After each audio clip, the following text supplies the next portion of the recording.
आज भी मौजूद है वो गुफा जिसमें बाली को 12 साल तक छुपकर रहना पड़ा था। आखिर क्या रहस्य है इस गुफा में जिसे आप नहीं जानते?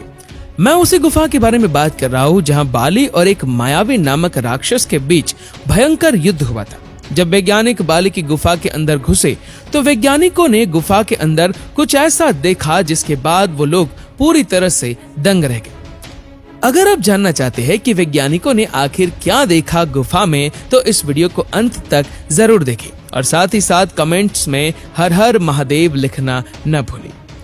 तो दोस्तों, ये बात है कर्नाटक के हम्पी शहर के जंगली इलाकों की, जहां पर एक गुफा है जिसे बाली की गुफा के नाम से जाना जाता है।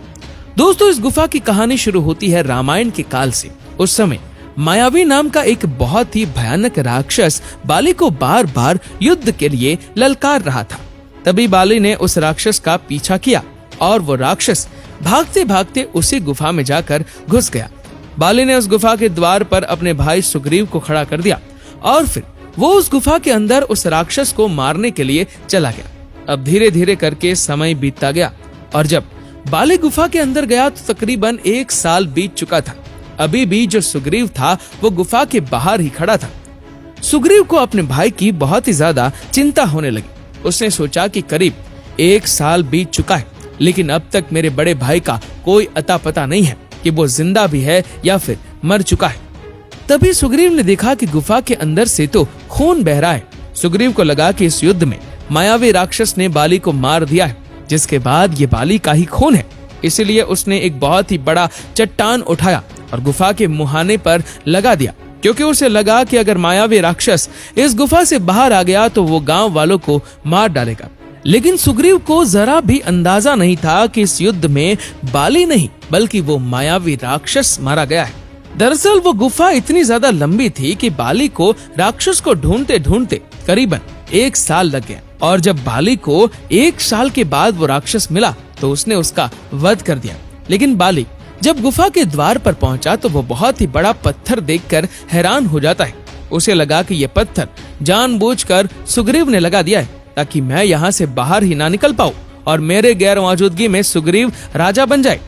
फिर बाली ने बहुत ही ज्यादा जोर लगाकर उस चट्टान को अपने रास्ते से हटाया और जब वो चट्टान हट गया तो तुरंत ही बाली किष्किंधा पहुंचकर अपने भाई सुग्रीव को लात मारकर अपनी नगरी से बाहर निकाल देता है। आज के समय में बाली की वही गुफा कर्नाटक के हम्पी शहर के जंगली इलाकों में मौजूद है। जब साइंटिस्ट को इस गुफा के बारे में पता चला तो वे तुरंत ही रिसर्च करने के लिए इस गुफा में पहुंच गए। जब साइंटिस्ट उस गुफा के अंदर पहुंचे तो उन्हें जरा भी अंदाजा नहीं था कि ये गुफा कितनी ज्यादा लंबी है। जब उन्हें धीरे धीरे लगने लगा कि ये गुफा तो काफी लंबी है तो वे फिर से बाहर आए और वे इस बार अपने साथ खाने पीने का पूरा इंतजाम लेकर गए ताकि अगर रास्ते में उन्हें भूख लगे तो वो खा सके। करीब 3 दिनों तक वो उस गुफा में ही रिसर्च करते रहे, लेकिन उन्हें कोई भी ऐसा पुख्ता सबूत नहीं मिला जिससे कि उन्हें फील हो सके कि ये बाली की ही गुफा है। लेकिन 3 दिन के बाद उन्हें गुफा के अंदर एक बहुत ही बड़ा नाखून मिला जो कि किसी जानवर के तो लग ही नहीं रहे थे। उन्होंने तुरंत ही उस नाखून को रिसर्च के लिए भेज दिया।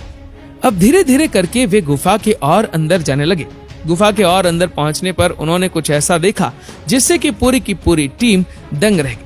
दरअसल उस गुफा के दीवारों में एक अलग ही भाषा में कुछ लिखा हुआ था जो किसी को भी समझ में नहीं आ रहा था। लेकिन वैज्ञानिक के बहुत ही ज्यादा रिसर्च करने के बाद ये पता चल ही गया कि वो जो भाषा थी वो आज की नहीं बल्कि आज से करीब 5 से 6 हजार साल पुरानी भाषा है। उन्हें ये भी पता चल गया कि काफी अरसे पहले वानर नाम की एक प्रजाति हुआ करती थी जो इसी तरह के भाषा का यूज करते थे।